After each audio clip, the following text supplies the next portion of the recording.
తెలుగు వారి number 1 choice Telugu matrimony. Secunderabad అస్తిత్వం ఆత్మగౌరవం పోరాటం కోసం ర్యాలీ చేయాలని పిలుపునిచ్చింది లష్కర్ జిల్లా సాధన సమితి. రేపు ఉదయం రైల్వే స్టేషన్ నుంచి ఎంజీ రోడ్లోని గాంధీ విగ్రహం వరకు ర్యాలీ ఉంటుంది. అందుకు పార్టీలకు అతీతంగా హాజరు కావాలని పిలుపునిచ్చారు మాజీ మంత్రి తలసాని. 2 ఏళ్లుగా చేస్తున్న అస్తిత్వ పోరాటానికి అందరూ మద్దతు పలకాలన్నారు.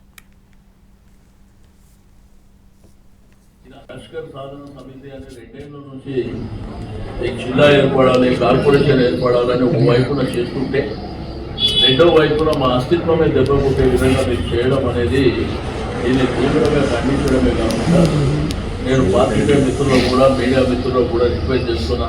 ఇది అందరికీ సంబంధించినటువంటి అంశం.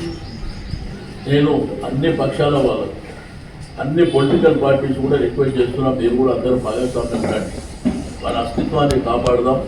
తప్పకుండా మన ఆత్మగౌరవాన్ని కాపాడుకోవాల్సినటువంటి సందర్భం కాబట్టి అందరూ కూడా రావాల్సిందిగా నేను పిలుపునిస్తున్నాను. ఇక్కడ ఇది ఒక శాంతియుతమైనటువంటి ర్యాలీ. ఈ ర్యాలీలో అందరూ భాగస్వామ్యం కావాలని మరొకసారి కోరుకుంటూ తప్పకుండా రేపు జరిగేటువంటి ఈ ర్యాలీలో భాగస్వామ్యం కావాలని కోరుతాం. లష్కర్ సాధన సమితి అనే 2 ఏళ్ల నుంచి జిల్లా ఏర్పడాలి, కార్పొరేషన్ ఏర్పడాలని ఒక వైపున చేస్తుంటే